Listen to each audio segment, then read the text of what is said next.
My name is Joey, and I am the owner-operator of Magni Craftworks. I make and sell gaming accessories for tabletop games such as Dungeons & Dragons and Pathfinder, as well as any other game you could play at the tabletop. And on the side, some pop culture wood and resin art. At the beginning of December 2023, Dungeons Co LLC attempted to intimidate me into removing one of my listings from Etsy. They did this by trying to enforce a trademark application and pretending to be an IP attorney. It is my thought that they were hoping I would be frightened at the mere thought of a lawsuit and pull my listing, thus removing a competitor from Etsy. Now, before I dive into the evidence, I want to go over a few things. First, I'm not making any allegations of legal wrongdoing. Now, you will see in the DMs and screenshots that I post below that me and a third party do talk about legal wrongdoing. However, I'm not qualified to emphatically state whether the actions of Dungeons Co LLC rises to illegality. Number two, I am making an allegation of moral wrongdoing. Dungeons Co used deceitful tactics in an attempt to enforce a pending trademark, a trademark that they don't even have, and I'm not even sure is really enforceable. It's just a box. And number three, I waffled back and forth on doing a video. I don't actually want to destroy Dungeons Co. I don't want them to go out of business, but I don't want them to do this to other people who are just trying to sell their wares online. And number four, why did it take me 2 months to get around to making this video? The answer to that is just time. I didn't have the time to sit down, write a comprehensive telling of events, film it, edit it, and post it online. I've been busy with making orders from before Christmas, as well as spending time with my family. Now, with all that said, let's dive into it. I'm gonna try and make this as quick as possible. I recognize I'm not as exactly charismatic on camera. I'm gonna leave some screenshots of our conversations for you to read as we go along. I recommend pausing as you need to go to ensure that you're following along with the events. As well, I'm gonna post links to the screenshots in the description below. On December 9th, I received a message via Etsy Messenger. In essence, it was a message telling me to cease and desist selling one of my products. Having run a video production business before, I'm quite familiar with fake cease and desist trademark and copyright claims. In fact, as I'm writing this, I just received one a little bit ago. I got them quite frequently saying that they own something that I'd personally shot or taken a picture of. Now, this first message was formatted a little weird on mobile, which was what I was viewing at the time, which is why I followed up with my remark, blowing it off, saying that there were a lot of typos in this message to be from a lawyer. Now, within 20 minutes, I received another message from them. This one essentially a cleaned up copy and paste of the first with some additional sentences about taking it seriously. So I did. Before I could even read the whole message, I received a third. Now this one claimed to be from John, the owner of Dungeons Co LLC, whereas the first two claimed to be from an attorney. His message stated that he hoped to settle this amicably. Now, at this point, my spidey sense was tingling a little bit for a few reasons.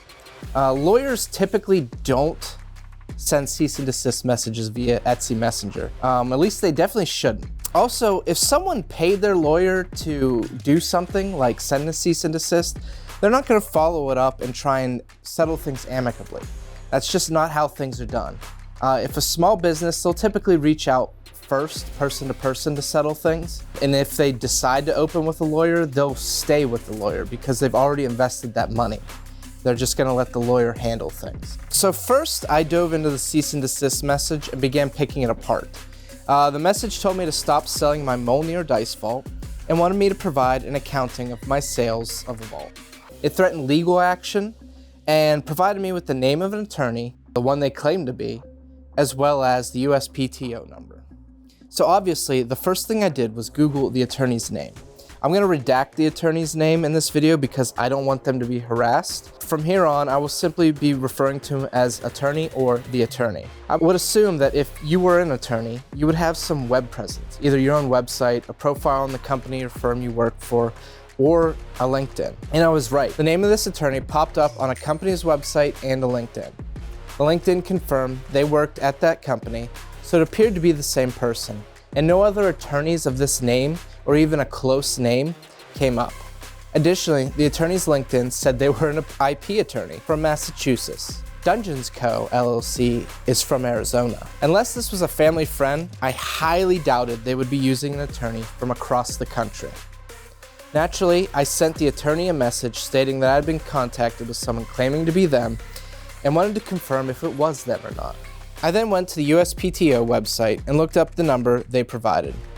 In the screenshot, you will see it as dead or abandoned, but at the time it was pending. They currently have a new application that is pending. According to the USPTO website, they were served a notice of abandon after not supplying further information that was requested. Now, I'm not an IP attorney, and I have not consulted one for this video. However, going over the initial trademark they tried to enforce, I could not find anything that I infringed upon. Even going over the one they just filed, I could not find a way I infringed upon it. Nothing in their application shows a physical product. If you look at the Elderwood Academy's trademark, which they mention later on as an example, they have a picture of their box. Dungeon's box only has a blank page. That is pretty much all the info I have about the actual trademark claim, and I wanted to cover that all at once. So we'll get back to the exchange between me and John from Dungeons Co. now. My response back to John was pretty straightforward. I said I failed to see how I violated a trademark. I asserted that you can trademark a name, brand, or slogan, but not an actual product. Whether that's true or not, I'm not sure. So please do not take that as some legal advice if you're ever in a trademark dispute of your own. I then outlined the difference between our products. Don't get me wrong, they are similar, but they have a lot of differences. I pointed out the difference in mini vault shape, where ours is a circle and theirs a polygon. Our pencil slots are different. The interior of the lid and the exterior profile are different. And one thing I noticed later is that my boxes are made from the wood I claim them to be. As an example, I use real walnut, not bamboo colored with stain to look like walnut. I also pointed out that the box I make is based on a design I made 20 years ago. John countered back saying he was sad we couldn't come to some solution, and then it was followed by a message from John pretending to be a lawyer. While pretending to be a lawyer, John points to Elderwood Academy as an example of trademarking a physical product. He then asks for proof I'm using a design from 20 years ago. While I don't have proof of that first box, I do have proof I've been making them before they filed for their trademark. Dungeons Co. filed for their trademark on November 28th. You can see a post from July 7th on my Instagram featuring an early version of my Mjolnir dice vault. John ends his message by threatening to contact Etsy. As I read this latest message, I received a reply on my LinkedIn from attorney. They said they were not the ones contacting me and that they do not do litigation work, meaning they handle the filing for protecting their IP, but not the actual contacting people who would be infringing upon it. They asked for some screenshots, which I supplied. After receiving the screenshots, the attorneys sent one last message of note. They pointed out that they were the only person in the country with their name that they know of, that the trademark was not registered, and that a cease and desist letter does not allege any specific facts is illegal. Whether true or not in Arizona, I don't know. Armed with this new information, I relayed it to John. I said I spoke to an attorney, forwarded the conversation. I said impersonating a lawyer is a crime. Now, while that is true, I don't know that what John did rises to the level of being illegal. I also said I couldn't find their LLC, but that was a mistake on my part. I left off the S in Dungeons while searching the Arizona Secretary of State's website. John's response back was short, simply saying that they would be only corresponding via writing going forward. Not sure what we thought we were currently doing. I thought we were writing back and forth, but whatever. I think it is important to note that John didn't pretend to be an attorney in these last two messages after I confronted him. My final message to him was correcting an earlier mistake about finding them on the Arizona Secretary of State website and saying all I needed was an apology. John's final message was to tell me that he would not be pursuing me legally, which, as you will notice, is not an apology. To sum it up, Dungeon Co LLC, makers of the Dungeon Box, are pretending to be lawyers in an attempt to intimidate people off of Etsy.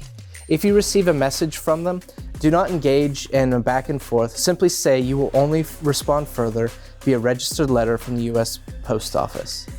To anyone that wants to make their own dice vault, I'm going to include an SVG in the video description below of my design. You can download it and make it as is. This is a raw version. I haven't cleaned it up yet, just fresh off the CNC. You can make it for family, friends, and you can even sell it on Etsy if you want. I don't care. This is a box. It's something we've been making for hundreds of years.